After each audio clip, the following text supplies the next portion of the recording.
Matšpalli paneb mängu Unibet. Mängijatelt mängijatele. Tervist, kallid tennisesõbrad! Aasta lõpp läheneb tormilise kiirusega.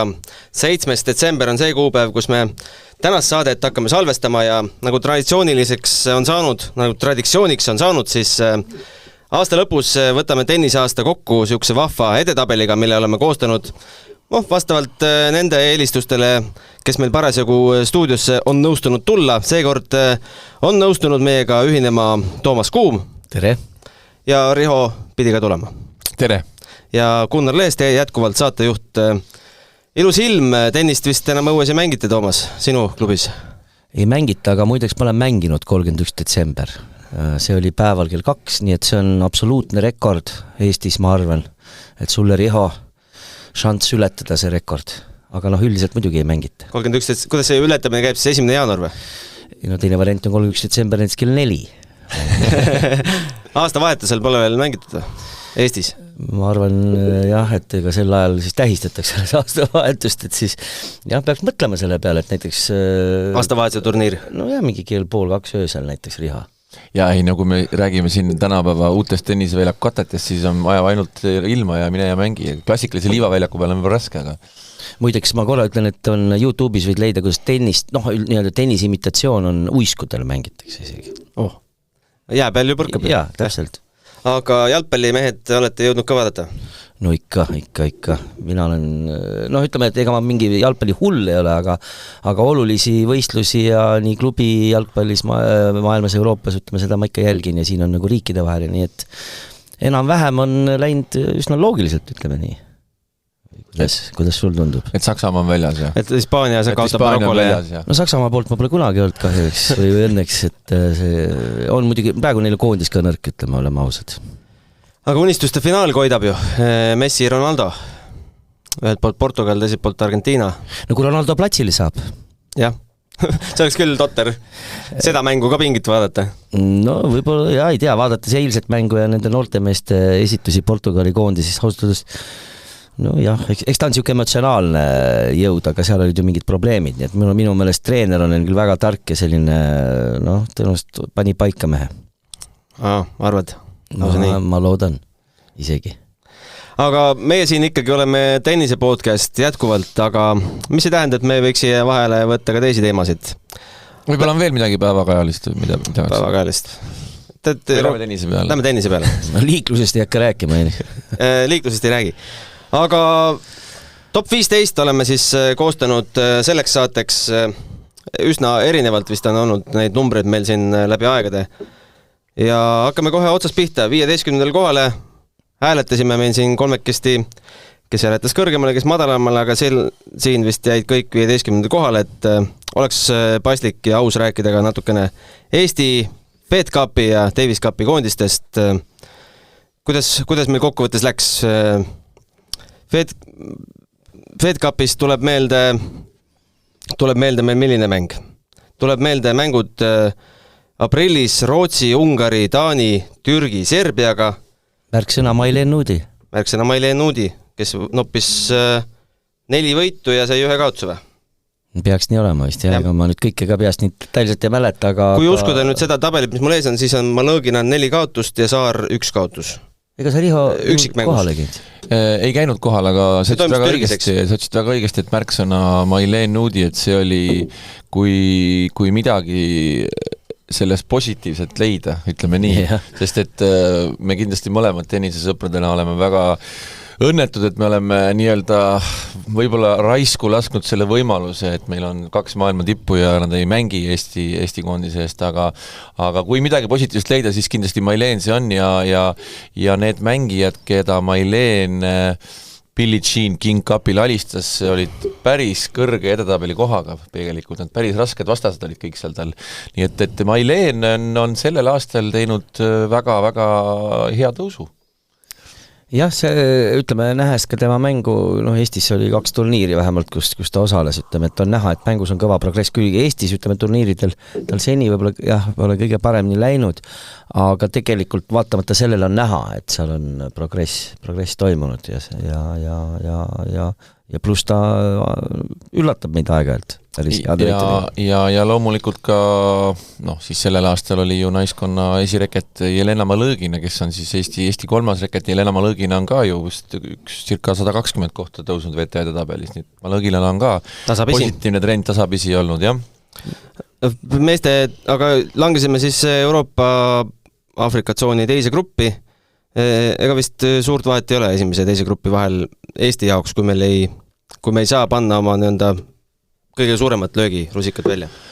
Seal on vast üks suur vahe on see, et teinekord on palju raskem tõusta, kui jääda püsima. Et seal võib alati olla alt tulijaid väga raskeid vastaseid. Ja, et seda miinimumprogrammi me oleme siin eelnevatel aastatel ütleme oleme täitnud.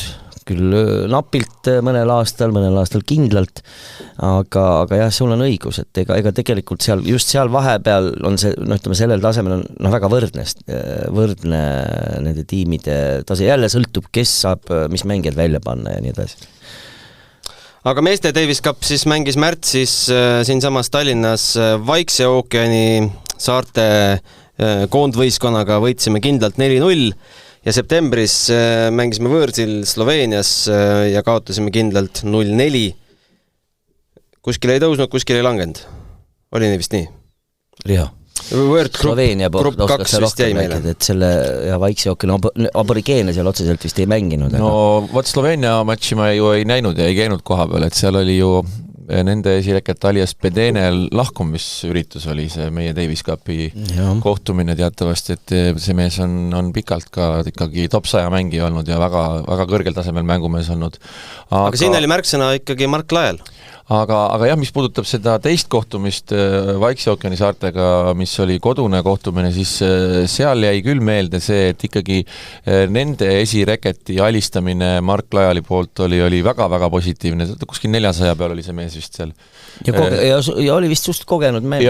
Colin Sinclair oli see mees. Colin Sinclair, kes tegelikult ikkagi on korralik tuurimängija ja see, et Mark suutis teda alistada, esiteks oli see ju Margi jaoks debüüt mängida Davis Cupi, teiseks mängida kodupubliku ees ja ikkagi mängida favoriidi vastu, et Mark sai sellega suurepäraselt hakkama ja me kõik teame, kui ilus positiivne aasta lõpp Margilt, ja seal, teine asi, mis meelde jäi, loomulikult see, et meelitati ka Jürgen väljakule, võib-olla ta ei olnud kõige paremas vormis, nagu ta ise ka mainis, et ei saanud väga palju tennist mängida enne seda, aga väga positiivne oli minu jaoks Kenneth Raismaa paarismäng. Jürgen Kenneth. Kenneth mängis väga iluse paarismängu ja ka paarismängu nad ju võitsid, et see jättis väga hea mulje, et mul on hea meel ikkagi, et Kenneth on ka püsinud sellisel päris heal mängutasemel ja ta on ka siin sellel aastal ikkagi Futures turniiridel päris korralikku tennist mänginud. Kuigi ta nüüd rohkem keskendub treeneritööle. Jaa, aga Pärnus just, et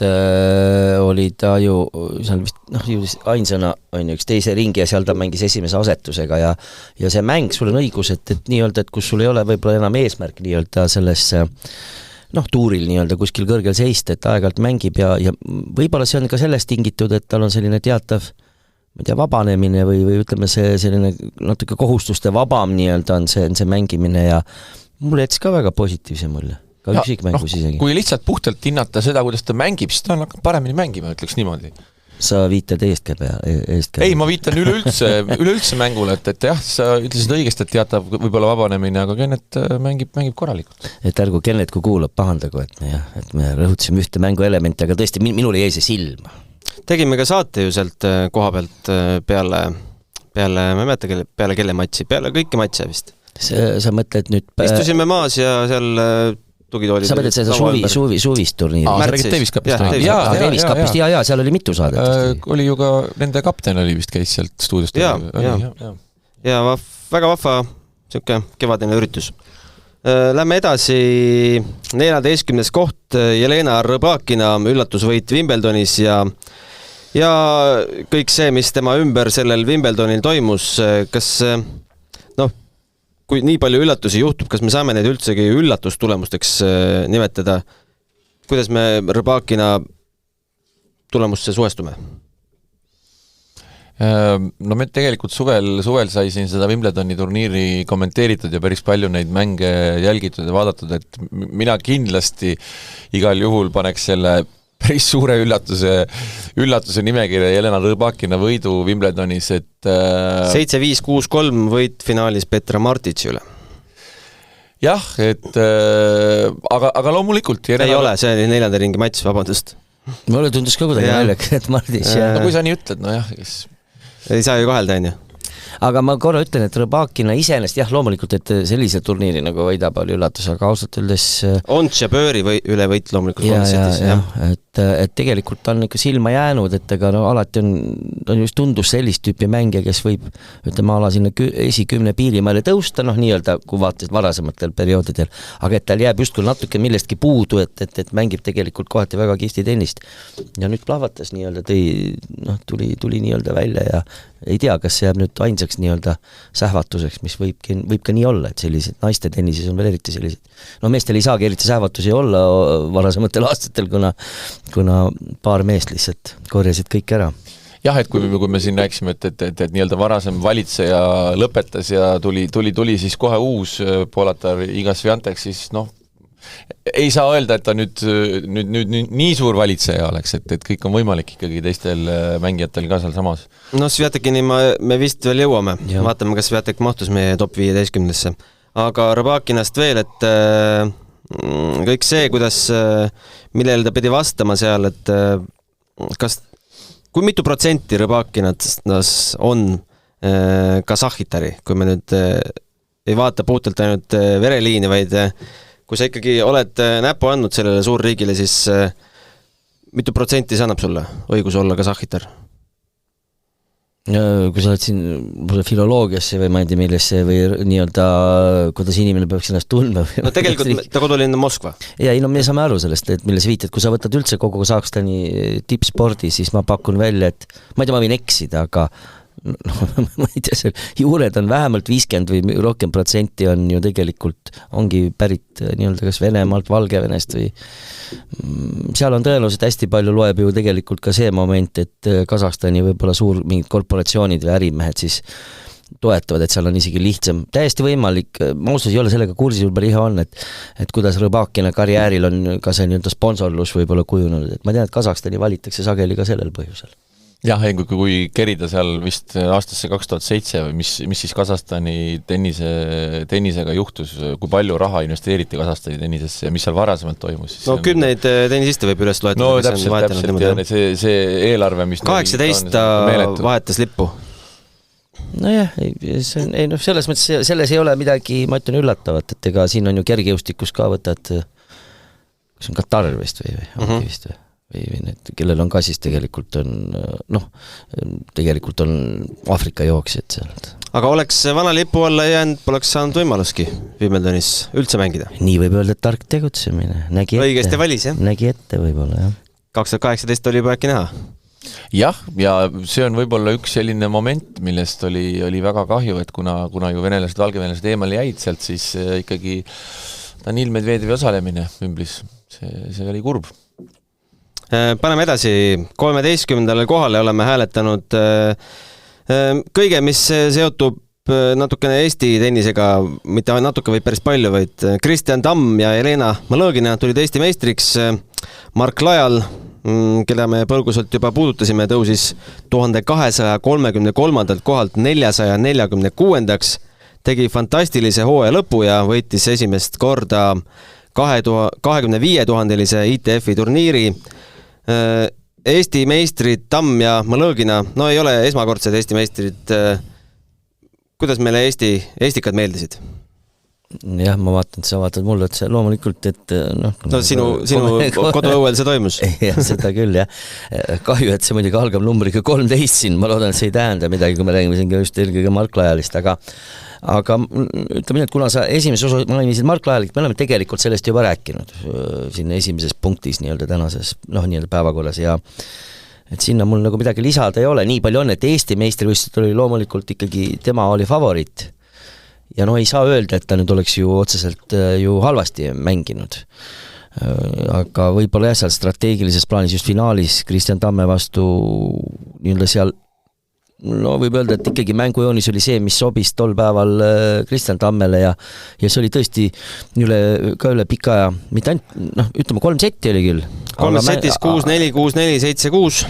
Jaa, aga mäng oli väga kvaliteetne.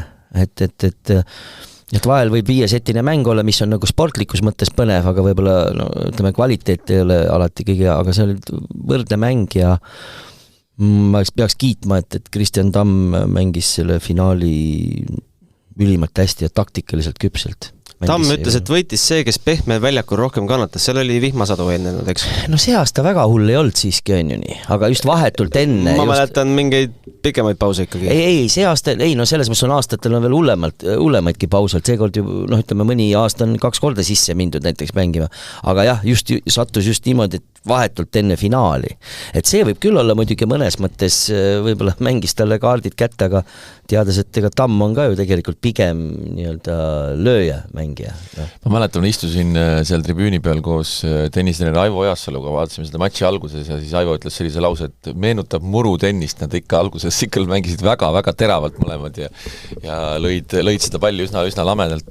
Aga sa tegid natukene, ma tahtsin öelda, et sa tegid natukene Mark Lajalile liiga, et tegelikult Margil on nüüd selle turniiri võiduga koos 112 ATP punkti, et on tegelikult 400 piiri peal juba 405. Ongi nii või? Jaa, Mark Lajali ranking, ta tõusis. Vähemalt 410 või peaks 405 on vaatasin järgi, Okei, me siis päris tugevalt liiga, vabandust. Ja ma väga loodan, et ikkagi, kuna see on Margil ju esimene profituuril olnud aasta, et siis järgmisel aastal ta juba kinnitab kanda ka Challengeri tuuril ja võib-olla 200 sinna, jah. Jah, võib-olla näeme teda juba ka mõnel ATP turniiril siin kvalifikatsioonist läbi pugemas, et tuletame siiski meelde, et inimene on 19-aastane. Just, jah, aga me teame neid 19-aastaseid siin teisigi juba, nii et selline 19-aastane sirgub Eestis, see on ideaalne vanus. No kõige veel oluline on see, et nii palju kui ma tean, vist see treeneri teema on ka, tal on vist päris hea see leping, ma nüüd detailid, selles mõttes, et tal treener käib kogu aeg kaasas ja kuidagi see nii-öelda see ettevalmistus ja jooksev see programm on hästi üles ehitatud ja see sihikindlus, mis seal on, et kui kõik muud faktorid ja tegurid on nii-öelda korras, ma mõtlen eelkõige füüsiline pool, siis tahet on, perekond toetab ja sa mainisin Medvedjevit ja ega ta on ju selliste meestega ka trenni teinud. No isegi Djokovic'iga. Djokovic'i, Medvedjeviga, ise käisin Dubais, vaatasin ta treeningu Tšapovaloviga koos ja ta on selles mõttes heas pundis. Millal? See oli ka kevadel. Kevadel kuskil. Tšapovalov terve nädal oli. Terve nädal tegid koos trenni seal. Ja. Ütles siis meile hiljutises intervjuus, et see oli väga hea lõpp aastale, kindlasti väga hea meel, et võitsin, aga see on üks etapp suures pildis. No väga õige. Mis on loomulikult tõsi. Natuke aega veel valida ja siis, kuna kõik turniirid pole veel kalendrisse välja tulnud, aga esimene plaan on alustada uut hooaega Portugali ATP Challengeri turniiridega. Et siis, kui Portugal on maailmameistri, see veel, ütleme, see hägu on veel Okay. Vaatame. Kusjuures tegelikult üks asi veel, mis tasub ära mainida, on see, et kui vaadata neid tulemusi, mismoodi Mark selle turniiri võitis, esiteks ta ei kaotanud settigi ja tal oli ainult esimene matš oli seal tasavägise mäng paar setti, finaalis ka 4-1, ikka väga kindlad numbrid. No nii, ta kogub jõudu turniiri käigus, saab enesekindlust ja ega tegelikult see esimese ringi mäng on ükskõik, kellel me teame ka tipptasemel on sagel just see esimene mäng on nii-öelda see tunnetuse saamine. Jah, et kui sa seal ikka maailma 300-ndale juba 4-1 teed, muidugi mängu ei näe, see on puhas skoor, aga ikkagi need järjest olid sellised tulemused, siis see on väga positiivne, väga tubli. Aga lähme edasi, see oli siis 13. koht ja meil on 12. kohale valitud Hiiumaa tennisehalli kerkimine. Kas ta kerkis sel aastal või ikkagi eelmise aasta sügisel? Ikkagi eelmise aastal sai valmis enne. Ütleme, õige hoo sai sisse sel aastal. Ja minul selles mõttes isegi, ma ei tea, võib-olla Riho oli varem, mina olin jaanuari suhteliselt alguses, kas oli esimene nädalavahetus lausa, või mitte nüüd päris esimene jaanuari, teine nädalavahetus, olin seal mängimas ja jättis väga hea mulje see hall ja kogu kompleks ikkagi selline värskust ja tunde ja ma tean, nii palju kui ma tean seda taust, et see võttis ikka aastaid aega, et see üldse hall sinna saaks ja lõpuks siis 19 vist hakati rääkima alles, et võiks... Ei, no reaalsusest tegelikult on sellest räägitud, ma ei tea palju... Oi, sellest on palju... 10-15 aastat. Ja, ma mäletan, miks mul on isiklikult ka sellega niisugune soe suhe, sest et kunagi ju osalesin ka ise, kuna ma olen saarlane, siis olid Saaremaa ja Hiiumaa nii-öelda sõprusmatšid ja... Sõprusmatšid või ikka, olid need ikka sõprusmatšid? Või no jah, ei olnud sõprusmatšid, Hiiumaa, Saaremaal sõprusmatš ei ole, et ja kindlasti tahaks väga sooja sõnaga ju rääkida Tiiu Maasingust, kes on seda Hiiumaa tennist väga pikalt vedanud ja ma mäletan isegi, kui need matšid algasid, siis ei olnud veel ka Saaremaal tennisalli, et Saaremaa tennisalli on ka nüüd juba üle 10 aasta, isegi rohkem vist, et juba siis räägiti ka Hiiumaa tennisallist, et see on nii kaua aega võtnud, aga et see ikkagi lõpuks reaalsuseks sai ja kui nagu Saaremaaga paralleele tõmmata, siis kindlasti üks ülioluline järgmine samm on see, et sinna nüüd saada professionaalne treener, sest Saaremaale tulid ju mitmed head treenerid ja täna on seal Rauno Kull, seal on täna ju mängijaid toodud ju, kes on võitnud isegi ATP punkte, Gert Kilumets ja praegu Grete Kull mängib väga hästi Saaremaal, nii et tegelikult ma loodan, et Hiiumaa läheb samad teed ja saab omale hea treeneri, see on nüüd järgmine samm. Nagu Eesti sport üldse näitab, et sageli, see ei ole nagu halvustavalt öeldud, aga nii-öelda regioonidest või väiksematest kohtadest tuleb tegelikult sageli tippsportlasi ja võib-olla tennises on see spetsiifika, et jah, et võib-olla ettevalmistamise mõttes on üks väiksemast kohast on hea tulla, aga seal edasi tuleb juba see rahamängu ja kõik, et selles mõttes on tennis niisugune kapriisne ala. Jah, aga sa väga õigesti ütled, sest meil on ju head näited, meil on tegelikult ju Viljandi hea näide, meil on Pärnu hea näide, ka Tartu, sealt on kõikidest kohtadest on väga häid mängijad tulnud tippe, nii et tennisaasta lõpetamisel novembri keskepaigas vist või alguse poole pälvis siis Hiiumaa spordikeskus aasta taristu arenduse tiitli. Konkurendid olid tal veel Nõmme tennisekeskus, kus toimus põhjalik väliskatete renoveerimistöö, Tondiraba tenniseväljakud ja siis tegelikult teine kategooria oli veel see aasta regionaalse tennise arendaja, mis haakub ka selle teemaga ja selle võitis meil Võru tenniseklubid. Istusin ühes lauas Võru tenniseklubide arendusega, et nemad teevad ka sellist lahedat asja, et ega neil palju mängeid ei ole, aga hing on kõva. Selles mõttes ma ütleme selle nii-öelda kindlasti Riho on ka, aga ma olen võib-olla selle nii-öelda just harrastustennise poolega muidugi ma olen päris hästi kursis, mis Eestis toimub. Võrus on jah selline tore klubi, teevad seal palju üritusi, tegelikult ka teiste klubidega matškohtumine mulle endal isegi õnnestus nende vastu mängida, kuna ma olen selles mitmel toolil istu, et ma olen mitme klubi liige. Aivar Pohlak. Sa oled ju mitmes erakonnas ka minu. Ei, ära seda jama küll siia too palun sisse, eks on et mul on küll pakutud poliitikasse minemist, aga ütlen ausalt praegu seisuga ütleme, et sellise jamaga ma ei taha tegeleda. Et igat sammu jälgitakse ja siis pead vaidlema mõne võib-olla hea tuttavaga kuskil stuudios, see läheb ikka päris jaburaks. Ja siis pärast jood kohvi koos ja siis stuudios või kuskil siis televisioonis kirjutajani teist, et sihukest jamaga ma ei taha tegeleda. Aga mis ma tahan öelda, et kui on, esiteks kui luuakse tingimused, ütleme, Hiiumaal ka ütleme, väga aktiivne klubi, väga aktiivne. Instagram, Facebook, ütleme sotsiaalmeedia, see ei ole ainult see, et nagu ainult sotsiaalmeedia, vaid neil on ka mida sinna nii-öelda välja panna ja üritusi kogu aeg ja ma ütlen, et tegelikult see seos, kui ka harrastajate pool areneb ja aktiviseerub, siis tegelikult see on potentsiaal, et sealt tulevad ka nii-öelda ka pärast tippmängid, sest ütleme, fakt on see, et siis kõik need pereliikmed või lapsed, kes sinna perekonda sündinud, nad lähevad tennist mängima. See on peaaegu garanteeritud ja sõltub inimestest, et ütleme, üks asi on tingimused, kui neid luuakse, see aktiveerib nii-öelda, annab selle võimaluse ja teine on inimesed. Ja Võru ja siin ka Hiiumaa ja siin võib rääkida lõpmatuseni. Ja sama Haapsalu, ma olen kindel, et lähiaastal saab Haapsalu tenniseklubi sellise mingi tiitlikese kätte, see on tõesti unikaalne klubi, et ma olen tõesti vaimustusest, mis seal toimub. Aga teeme ühe kõlli vahele ja lähme edasi. Suuremate ja väiksemate võistluste matšpalle vaata Unibet TV-s, kus sind ootab aastas ligimale 100 000 tasuta otseülekannet. Unibet, mängijatelt mängijatele. Paneme hooga edasi, oleme jõudnud meie esimese saate poole peale. mitte küll võib-olla numbriliselt, aga siia kohale mõtlesime, et selle kõlli ikkagi paneme. 11 koht natukene minu initsiatiivil on see pealkiri siia top 15-sse sattunud ja Katriin Saare intervjuu meie LPs kõne emale päästis süsimusta auku langenud tennisisti Katriin Saare elu. Me ei hakka seda intervjuu nüüd põhjalikult lahkama ja võib-olla Katriin Saare personaalküsimusele ka väga ei keskendu, aga kui väga ikkagi, te olete tenniseringkondades hommikust õhtuni sees, kui väga see tenniseringkondi puudutas, raputas, mõjutas, on sellel mingi mõju?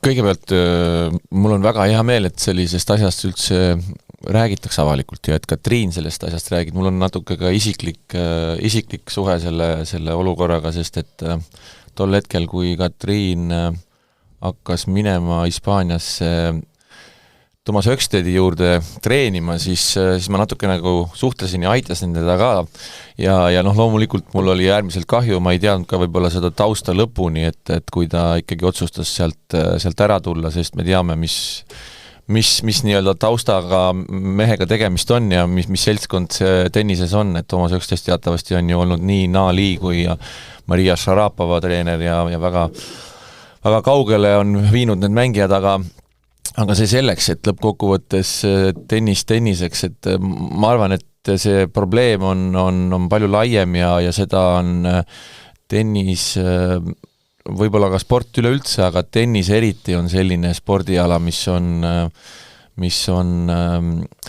nii-öelda sa oled üksi, sa oled väga palju üksi, sul on väga palju üksi reisimist, sul on väga palju üksi seal väljakul olemist, pingutamist, sul on võitlust vastasega, sul on võitlust treeneriga, sul on võitlust tihtipeale lapsevanematega, kellel on omad ootused ja lootused ja kes võib-olla ei ole kõige paremini kursis tihtipeale selle mänguga, aga sa pead selle kõigega hakkama saama ja siis võib-olla on sul veel teatav ülemineku iga, mis on ülikeeruline ja raske tavaliselt, see on täpselt see iga, kui hakkavad tekkima need nii-öelda sinu potentsiaalist ei saa enam võib-olla rääkida, vaid hakatakse juba rääkima reaalsetest tulemustest, et see kõik kokku on üliraske paljudel noortel loomulikult ja kes saab paremini hakkama, kes saab halvemini hakkama, aga ma usun, et selline artikkel paneb paljud lapsevanemad ja ka mängijad mõtlema selle peale, et võib-olla see tennis ei ole kõige olulisem ja kõige tähtsam, et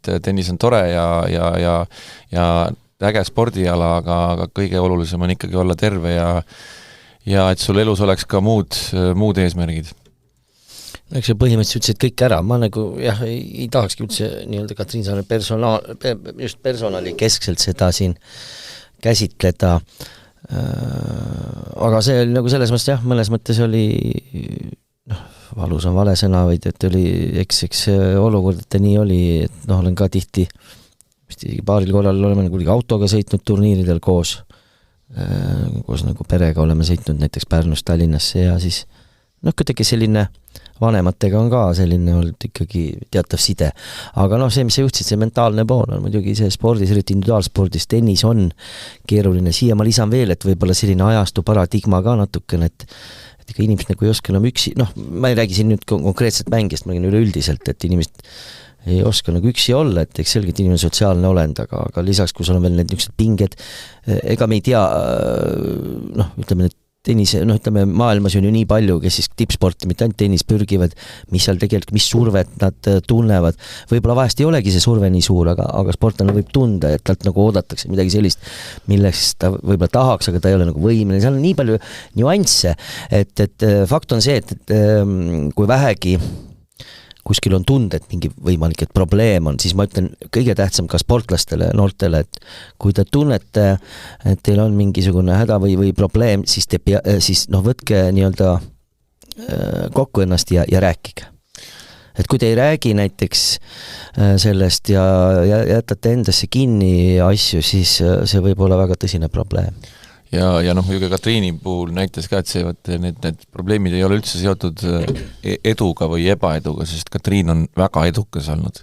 Katriin võitis Orange Bowli, mis oli, kas ta oli 15-aastane vist tol hetkel, mis on see vist äkki oli ikka U14 või ma ei tea, U16 oli U16 pigem, jah, just U16. Ja U16 ta võitis ju 2 ja kohe otsa 2 korda järjest võitis Eesti meistrivõistlused, olles väga noor 16-aastasena.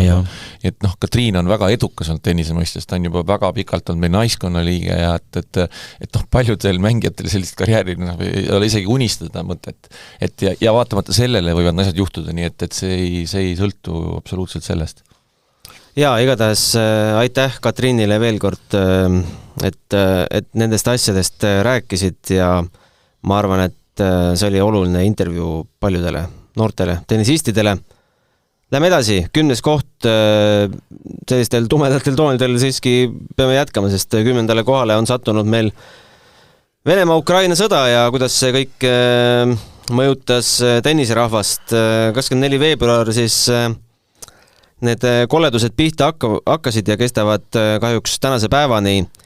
Kuidas, kas tennisemaailm, ma tean vastust juba, kas tennisemaailm reageeris adekvaatselt sellele olukorrale või oleksid nad saanud teha midagi enamat? No üldiselt ju tennise olukord ei ole ju kõige hullem. Vist, kui võrrelda teiste spordialadega. Kui sa võrdled maailma boksiga, siis jah. Ja, ei, ma mõtlen põhimõtteliselt, et tennis on suhteliselt ikkagi, noh, ei ole ju päris nagu lukus olnud, eks on saanud ikka mängida ka.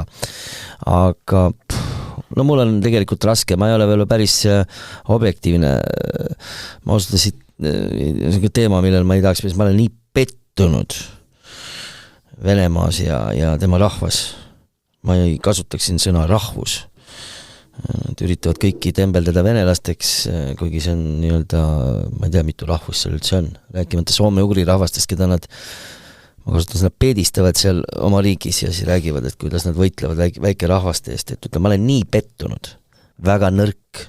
Kogu nende rahvas on väga nõrgalt esineb. Arkpüksid, rohkem ma ei lisa midagi. Aga VTA-s, ATP-s oleme me pettunud, et venelased ikkagi tegelikult saavad mängida ja saavad mängida ka ukrainlaste vastu. No jah, okei, selles mõttes jah. No, ütleme, ootaks sportlastelt siis ikkagi, noh, ma saan aru, nad kardavad kõik, noh. Ma enne mainisin ühe sõna ja oma perede eest ja kõik, aga tegelikult kui nad kooris ütleksid seda, võib-olla mida ma arvan, et sportlaste seas ma siis keeldan on noh, ma arvan, 3/4 ikkagi saab aru vähegi mööda maailma rändavad, kes nad tõesti nii rumalad on, et nad ei saa aru, mis toimub tegelikult, et siin võiksid olla nii-öelda ühineda ja siis keegi ei puutu. Nad kardavad, kõik nad on nii ükshaaval kardavad välja öelda. Nii et ma räägingi, et see on ju seotud sellega, ma olen pettunud nendes, aga adekvaatselt, mitte adekvaatselt. Ma ei oska öelda, ega ma ei tea, mis on õige, mis on vale. Ma nagu ütleme ausalt, millegi pärast minul on nii kujund vaatamata kogu sellele teemale laias laastus, mis mind häirib õudselt, eks häirib meid kõiki. Mitte ainult sind, muidugi. Ja, aga ma ei ole nagu väga isegi, peab vabandama, ma ei ole nagu väga tahtnud sellest üldse süveneda. Noh, sa ütledki just, et kus VTA, ATP, meil oli ainuke asi, et noh, näiteks kui meil oli ka see turniir siin, eks on ja me lähtusime nii, nagu meie riigi need otsused on ja seetõttu ma ei kujuta ette, kui poleks seda üldse seda sõda või probleemi. No jah, kas siis oleks üldse VTA turniir meil olnud, see on veel eraldi teema, aga kui ütleme poleks, ma ei kujuta ette, mis seltskond siin oleks mänginud. Jah, kusjuures see oli ju esimene turniir, kus ei lubatud mängida. Tegelikult. Maailmas esimene. Oota, ma ei ütle Wimbledoni, ma ütlen VTA turniirina. Ei, aga Inglismaa VTA turniir. No Inglismaa ma olid ka, jah. No see on Wimbledoni selles mõttes natuke nagu seotud põhimõtteliselt mõttes. Need olid ka, jah, õigus.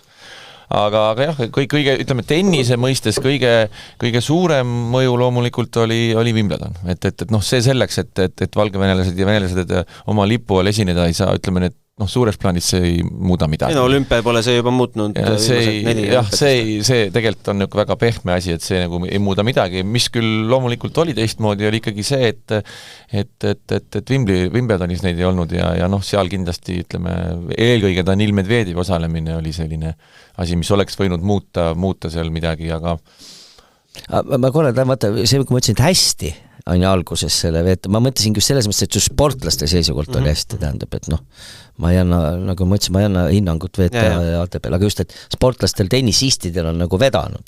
Mõned alad ju on ju täiesti lukus. Aga tegelikult on ju üsna printsipiaalsed küsimused õhus, et kas Eesti tennisist peaks loobuma Venemaa, Valgevene mängijaga mängimisest, number 1 küsimus ja number 2 küsimus, kas Eesti tennisist peaks võtma endale paarismängupartneriks Venemaa sportlase? See on selles suhtes lihtne otsus, et kui näiteks Anett Kontaveit või Kaia Kanepi otsustab, et ta ei mängi venelanna või valge venelanna vastu, siis ainuke asi, mis ta teha saab oma karjääri pausile panna, ega ta muud teha ei saa. Tema tööandja on VTA ja VTA reeglid on sellised, et seal ei ole varianti, et ma valin selle mängijaga mängin ja sellega ei mängi, et ega selles suhtes on see karm, ega seal muud varianti ei olegi. Ei saa ühest turniirist loobuda, loota järgmise paremal loosina. See ei ole reaalne, jah. Ma ütlen, et see on mida kiiremini laheneb kogu see teema, seda parem. Ma võtaksin nii kokku. Jah, tänasel päeval kahjuks kiiret lahendust ei paista. Paistavad ainult sellised raketid. Ei paista mingid, paistavad raketid. Lähme edasi, 9. koht ja vaatame, kui pikalt meil selle kohaga läheb, kas me mahutame, kas see meie selle esimese saate viimane või mitte. Aga Ashley Barty siis üllatas või ei üllatanud, tegelikult ikkagi üllatas aasta alguses sellega, et esireketi kohal tema oli, esireketi kohal tema lahkus, kas nüüd päriselt, seda ma ei tea, sest tegelikult oli see tal juba teine lahkumine, aga loodus tühja kohta ei salli ja Iga Swiatek võttis tema koha üsnagi, ütleme, kiirelt ja sümboolselt ja väga õigesti üle. No jah, et praegu ikkagi ta on ilmselgelt number 1 ja ega siin midagi lisada ei ole, tulemused räägivad iseenda eest. Aeg-ajalt mingisugune väike selline apsakas tuleb sisse või prüksik, aga praegu ta on ju kindlalt seal nii-öelda esiotsas. Aga mis Bartit puutub, tal oli ka seal aeg-ajalt ikka kergelt, isegi ta suutis olla kogu aeg seal edetabel juhti vigastuste kiuste ja kui ta ei mänginudki mitu kuud ja mulle tundus tegelikult juba seal lausa vähemalt viimased 1,5 aastat, okei, see oli see koroona aeg ka mingil määral, et ütleme, see mõjutas, aga et kuidagi, et ma ei saa, et ta on kuidagi mänguliselt ja kuidagi on nii üle. Et mina isegi mõnes mõttes ei imesta tema otsuse üle. Et ja me teame, et ta on ennast nii-öelda golfis leidnud ju ja ma austas ei hakanud siin tõesti kahju, et ma ei kontrollinud, aga minu meelest ta ei ole lihtsalt see, et ta nagu golfi toksib nii-öelda, et ta on seal päris edukas. Turniiri isegi võitnud, tal on ju elukaaslane mängib golfi. Et korraks ma tenisistides ütlen, et naiste golfis on ju kordad. Nende isa oli ju tennisemäng. Olümpiavõitja. Ja üks lämm ka peaks olema tal, Peeter Kordal. Et ega seal, golf ongi tegelikult tennisistide suhteliselt populaarne. Mul on ka isegi green card olemas, ma ei tea, aga väga pole jõudnud mängida, aga ma ei välista seda. Mul on ka green card, ma ei tea, mis aastast 2009-2010, ma ei tea, kas see kehtibki. Ei, see vist peaks isegi minu teada isegi vist äkki kehtima. Aga olete nõus, et ilus lõpp, et tegi nagu ma ei tea, kas seda võiks nüüd paralleeli tõmmata Björn Borgiga, et Björn Borg oli ka 26-aastane, kui lõpetas tennisekarjääri, võib-olla Toomas oskab paremini rääkida, aga mida ma tahtsin öelda on see, et ikkagi sa oled noor inimene, sa võidad Grand Slami ja ütled, et aitab. Et tegelikult on see, me näeme nii palju seda, kui pigistatakse välja nii-öelda endistest väga headest mängijatest viimast ja nad kuskil tiksuvad seal 200, 300 ja ei saa ja on vigastatud ja tulevad proovid uuesti. Seda on palju kurvem vaadata tegelikult. Lahkus siis 3 slämmiga. Jah, korraks Borgi nemad ise ütlevad, jah, nii nagu sina ütlesid, aga temal oli natuke põhjus ikkagi pigem selles, et tal oli ju see randmevigastus, kui ma eksin, et ta pärast küll proovis, aga ja tal oli vist põhjus ka, et üks vastane, kes hakkas teda võitma seal juba. Ma ei usu, et see on põhiline, jah, sa mõtled John McEnroe. Ma ei tea, Ei, seal ikka reaalselt oli tal, muises, kui sa vaatad lihtsalt korraks juba ajaloos, vaata huvi pärast, kuidas ta on, kui palju ta omal ajal kaotas mänge, nii-öelda kaotas lõpuni mängides. et tegelikult tal on väga palju mänge katkestatud ja ma olen seda vaadanud kusjuures ja seal oli üllatavalt palju oli ja järjest oli loobumised kõik see kogu aeg võitis ja ainult loobumisvõidud ja tal olid tal ongi see vigastus ikkagi aga mis on selles mõttes spordisõbrana on kahju, et me ikkagi ei näinud siin korralikku duelli tekkimas Parti ja Sviatek, oleks nad mõlemad siin slämmidel mänginud, mine tea, milliseid lahingud oleks näinud. See oleks huvitav küll olnud, jah. Aga näitas ka Parti juhtum jällegi seda, et kõik ei tahagi olla surematud, nagu Serena Williams ja võib-olla 3 slämmi on ka päris hea saavutus. Ma ei oskagi nii mõte, juba 1 slämm on juba tore, see jääb sul karjääris. Me oleme nii palju, kui neid Bartolile piisas 1. ATP turniire kommenteerides just rääkinud, kui palju on tennises väga suuri nimesid, kes ei ole kordagi Grand Slami võitnud, nii et no igal juhul, kui sa ikka oled slämmi ära teinud, siis on kõik hästi. No. Ja 3 slämmi see on ju veel parem. Aga siia me esimese saate punktiga paneme, soovitame kindlasti kuulata meie ka järgmist saadet, mis tuleb siis, ei ütle millal tuleb siis kui tuleb, paneme eetrisse siis kui paneme ja seal siis vaatame, kes mahtusid meie top 8-sse, aitäh täna kuulamast, kuulake võib-olla homme, võib-olla ülehomme jälle, aitäh! Matšpalli pani mängu Unibet, mängijatelt mängijatele.